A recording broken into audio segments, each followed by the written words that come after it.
ഗുരുവായൂർ അമ്പലനടയിൽ എന്ന സിനിമ ഇന്നലെ കണ്ടപ്പോൾ റീസെൻ്റ്ലി വന്ന മലയാളം കോമഡി സിനിമകളിൽ എനിക്കിഷ്ടമായ കുറച്ച് സിനിമകളെ പറ്റിയിട്ടൊരു വീഡിയോ ചെയ്യണം എന്ന് വിചാരിച്ചിട്ടാണ് ഇങ്ങനത്തെ ഒരു വീഡിയോ ചെയ്യുന്നത്.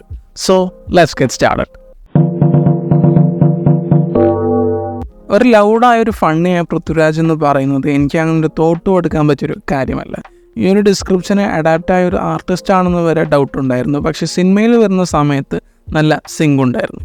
ഈ ഒരു സെറ്റപ്പിൽ അദ്ദേഹത്തിനെ കാണുമ്പോൾ നല്ല രസമൊക്കെ എനിക്ക് തോന്നിയിരുന്നു. അളിയന്മാരുടെ സ്നേഹത്തിൽ നിന്നും തുടങ്ങുന്ന സിനിമ വേറെ ട്രാക്കിലോട്ട് കടന്നു ചെല്ലുമ്പോൾ അത്യാവശ്യം ചിരിക്കാവുന്ന രീതിയിൽ ഈ സിനിമയെ കൊണ്ടുപോയിട്ടുണ്ട്. ഒരു ഗ്രേറ്റ് ഫിലിം എന്നൊന്നും എനിക്ക് പറയാനില്ലെങ്കിലും അത്യാവശ്യം ഡീസൻ്റായിട്ട് വിപിൻ ദാസ് ചെയ്തൊരു സിനിമ തന്നെയാണ് ഗുരുവായൂർ അമ്പലനടയിൽ.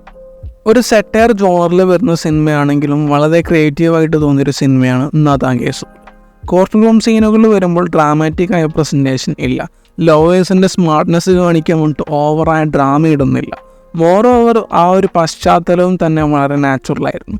മലയാളത്തിൽ ഇങ്ങനൊരു സെറ്റപ്പ് ഞാൻ റയറായിട്ട് മാത്രം കണ്ടിട്ടുള്ളൂ. അത്യാവശ്യം ചിരിക്കാനുള്ള മൊമെൻറ്റ്സൊക്കെ ഈ സിനിമയിൽ ഉണ്ട്. പക്ഷേ അത് ചെയ്യാൻ വേണ്ടി ഉപയോഗിക്കുന്ന സിറ്റുവേഷനും ഡയലോഗ്സും എല്ലാം നല്ല രസകരമായിട്ടൊക്കെ വന്നിട്ടുണ്ട്. ഒരു കോമഡി സീൻ ബിൽഡ് ചെയ്യുന്ന കാര്യത്തിൽ രതീഷ് ബാലകൃഷ്ണൻ പൊതുവാണ് വളരെ ഡിഫറെൻ്റ് ആണ്. പിന്നെയും പ്രേമലു.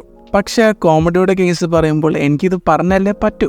ഗിരീഷ് ഷെട്ടി കോമഡി ക്രിയേറ്റ് ചെയ്യുന്ന കാര്യത്തിൽ നൈസാണ്. ഇപ്പോഴത്തെ യൂത്തിൻ്റെ വൈബ് മനസ്സിലാക്കി അല്ലെങ്കിൽ സോഷ്യലി ഓഡിയൻസിന് വരുന്ന മാറ്റങ്ങൾ മനസ്സിലാക്കി അങ്ങനെ കോമഡി കൺവേ ചെയ്യുന്ന ഒരു ഡയറക്ടറാണ് ഗിരീഷ് ഷെട്ടി. പ്രേമലുവിൽ പെട്ടെന്ന് നിനക്ക് വല്ല കഴിവുണ്ടോ എന്ന ഡയലോഗ് പ്ലേസ് ചെയ്യുമ്പോൾ തിയേറ്ററിൽ കിട്ടിയൊരു പോപ്പുണ്ട്. അത് ഗംഭീരമായിരുന്നു. കാരണം അൺഎക്സ്പെക്റ്റഡ് ആയിട്ടൊരു സംഭവം പ്ലേസ് ചെയ്ത് വെക്കുമ്പോൾ വരുന്നൊരു വണ്ടറുണ്ട്. പ്രേമലുവിൽ പല സമയത്തും ഇങ്ങനത്തെ ഒരു മാജിക് ഉണ്ട്. വിപിൻ ദാസ് ഫിലിംസിൽ എനിക്ക് ബെസ്റ്റ് എന്ന് തോന്നിയിട്ടുള്ള സിനിമയാണ് ജയ ജയ ജയ ഹേ. മെയിൽ പാട്രിയാർക്കിക്ക് ഇട്ടുകൊട്ടുന്നൊരു സിനിമയാണെങ്കിലും അതൊരു സ്ട്രെയിറ്റ് പോയിൻ്റായിട്ട് യൂസ് ചെയ്യുന്ന മീഡിയം കോമഡിയാണ്. സെറ്റേഴ്സ് പൊതുവെ അങ്ങനെയാണ്. ഡില്യൂഷണൽ ആയിട്ടുള്ള കാര്യങ്ങൾ ക്രിട്ടിസൈസ് ചെയ്യുക എന്നത് തന്നെയാണ് മെയിൻ ഉദ്ദേശം. എന്നാലും ജയ ജയ ജയ ഹേ ഒരു ബാങ്കർ ലെവൽ പ്രസൻറ്റേഷൻ കൊണ്ടുവന്നിട്ടുള്ളൊരു സിനിമയാണ്. ജയ എന്ന ക്യാരക്ടർ വൾനറബിൾ സ്റ്റേജിൽ നിന്ന് റിയാക്ട് ചെയ്യാൻ തുടങ്ങുമ്പോൾ ഞാനതിനെ മാസ് എന്ന് തന്നെയാണ് ഡിഫൈൻ ചെയ്യുക. അത്രയും പവർഫുള്ളായൊരു ഫിലിം. എന്നാൽ ചിരിക്കാൻ ഒരുപാട് മൊമെൻറ്റ്സ് ഉണ്ട്. ഇപ്പോഴും ജാനേമന് എനിക്കൊരു സർപ്രൈസാണ്. കാരണം മരിപ്പിൻ്റെ ബർത്ത്ഡേയുടെയും ഇടയിലൊരു കോമഡി കൊണ്ടുവരിക എന്നത് വളരെ ക്രിയേറ്റീവായിട്ടുള്ളൊരു തോട്ടാണ്.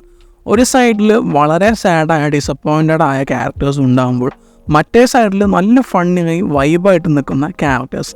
ഇതിൻ്റെ ഇടയിൽ കോമഡി വരണം. ആ ഒരു തോട്ടാണ് എന്നെ ഈ സിനിമയിൽ അതിശയിപ്പിച്ചത്. എന്നിരുന്നാലും മൊത്തത്തിൽ കളറായിട്ടുള്ളൊരു സിനിമ ആയത് കാരണം ചിദംബരം നന്നായിട്ട് തന്നെ ഈ സിനിമയെ എടുത്തു വെച്ചിട്ടുണ്ട്. റീസെൻ്റ്ലി വന്ന കോമഡി സിനിമകളിൽ നിങ്ങളുടെ ഫേവറേറ്റ് കോമഡി സിനിമകൾ കമൻറ്റ് സെക്ഷനിൽ പറയാം. മറ്റൊരു വീഡിയോയുമായിട്ട് പിന്നെ വരാം. Bye bye guys.